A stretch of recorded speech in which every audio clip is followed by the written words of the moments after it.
This is a short story that happened to my friends and me 2 years ago on the 4th of July. Usually, I love this day, and the older I got, the more I liked it. It was just a fun time to gather with my friends and party. The tradition for the last few years prior to this incident was to meet at our friend Stan's house, walk to the park for a massive fireworks show, and then we would head back to his house to party for the rest of the night. This specific year started the same way as every other year. We met at his house around 7, had a few pre-game drinks, and then started walking to the large park a little after 8. The fireworks show was one of the biggest ones in the area, so it usually got a ton of people to show up. And this year was no different. When we walked into the park, there were hundreds, if not thousands of people posted up already. Children were running around playing, and just about everybody had lawn chairs and blankets set up on the grass. We found a nice spot towards the end of this sea of people. We were next to a bunch of trees on our left, and when the show was over, we could move right on the edge to make our way back to the road for the short walk back to his house. While we were waiting for the fireworks to start, I remember just looking at the people. I have this bad habit of watching people, and I was in full effect here. Once it was dark, the fireworks were probably just minutes from starting. I noticed something weird. There was a guy in this huge crowd of people that looked like he was just staring right at me. I looked away and then back several times, and every time, the man was still looking directly at me. What was weird about this was he wasn't doing anything malicious. He was literally just looking at me, which was actually the most unsettling part. The fireworks started, and thankfully that grabbed my attention for a short minute, and I forgot all about the guy. That is, until I looked back over, and now, with the illumination of the fireworks, I could see that this guy was still looking directly at me. I couldn't enjoy the fireworks because every time I looked back, he was still there, just looking at me. Towards the end of the show, when I looked over at him, he looked like he was looking a little bit more to the right now, and that gave me a brief moment of peace. Once the show ended, all of the people were trying to leave at the same time. I turned once again, and I saw that the man was intensely trying to fight through all of the people to get to me. I freaked out a bit and told my friends we needed to move right away. My friends had no idea what was happening, but went along with me. I looked back one more time and I saw that the man was following me with a frantic look in his face. Once we made it to the road, my friends finally demanded that I tell them what was going on.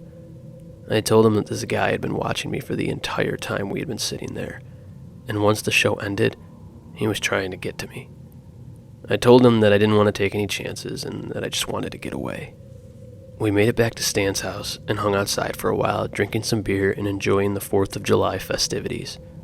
Around 2, we went back inside, and my buddy started to fall asleep one by one until it was just me and Stan left awake.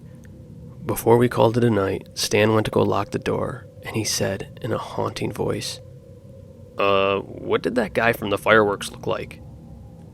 I looked at him confused, and then he said, because there's some guy standing in the middle of the road just staring at the house. I ran over to the window and looked at the man outside. It was the man from the fireworks, and he looked like he was just pacing outside.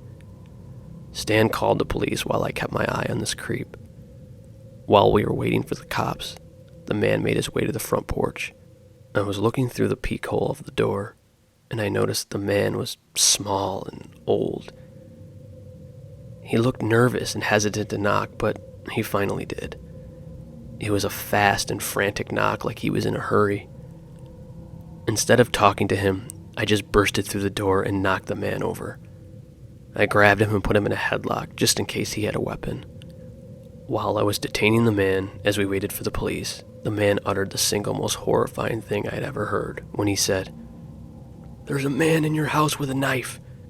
I loosened my headlock and asked the man what he was talking about, and then he said, "I live down the road, and when you guys left earlier to go watch the fireworks, I saw this strange man with a mask come out of one of your basement windows of the house. I watched him follow you guys all the way to the fireworks. During the show, I could see him in the forest directly next to you. I tried to get your attention without alerting the masked guy. And for the last few hours, he's been upstairs in the house, and I've been just trying to keep my eye on him." I let go completely and helped the man up to his feet. Seconds later, the police showed up, and Stan and I tried to inform the police that there was potentially an intruder in the house. And sure enough, not 5 minutes later, the police brought out a man in a red, white, and blue mask. When he was outside, they took the mask off, and we learned the horrifying truth that the man in the mask was a complete stranger. He was carrying 2 knives, and thankfully, he never used them for whatever reason. When they asked the man why he broke in, he responded in a cold and monotone voice saying, "I like this house," and the door was open. That was the only thing I heard him say. Stan was really shaken up by the incident and changed all of his locks after that night and invested in some cameras around his house. When we asked the neighbor why he didn't call the police, he said it was because he didn't own a cell phone. He admitted he felt ashamed that he didn't act sooner, but he was worried that if he acted the wrong way, the masked man may have attacked, or worse. Thankfully, he acted when he did, though, and nobody was physically hurt. For the last couple of years on the 4th, I volunteered to work because I have no desire to celebrate anytime soon. For anybody out there celebrating this year, just make sure you lock your doors, because you never know what creeps are lurking in the night. This story happened a few years ago on the 4th of July, and my friends and I decided to take a walk in the woods, away from all the busy crowds. Since the entire neighborhood was going to gather for some fireworks celebration that night, we just wanted to get away for a little while. Since a massive forest sat next to my neighborhood, we thought it would be a peaceful way to enjoy the holiday. Little did we know that we were about to stumble upon something that would leave us in awe and terror. As we ventured deeper into the woods, the sunlight filtered through the thick trees, casting eerie shadows on the forest floor. The air was still, almost too quiet, as if nature held its breath. We exchanged nervous glances but kept going, curious to explore. Suddenly, we heard a low growl. The noise was strange, and it felt like it could be heard all around us. It gave us goosebumps, and we froze in our tracks. I didn't think this forest had bears or mountain lions, at least not this close to the town. I couldn't imagine what was making that noise. We strained our eyes, scanning the surroundings for the source of the sound. That's when we caught a glimpse of it. A strange beast, unlike anything we'd ever seen. It had a sleek, muscular body covered in fur. Its eyes glowed with an otherworldly intensity. We couldn't look away, mesmerized by its presence. The beast moved gracefully, blending with the shadows as if it was part of the forest itself. It was sort of like a bear, moving on all 4 legs, but way more slender. It almost looked like a dog and a bear hybrid. While we stared at the strange beast, it was clear that the creature didn't see us, thankfully. We followed the creature. Our curiosity was outweighing our fear. It led us deeper into the woods, through twisting paths and over fallen logs. Every now and then, it would glance back at us, but we were able to stay hidden in all the thick brush.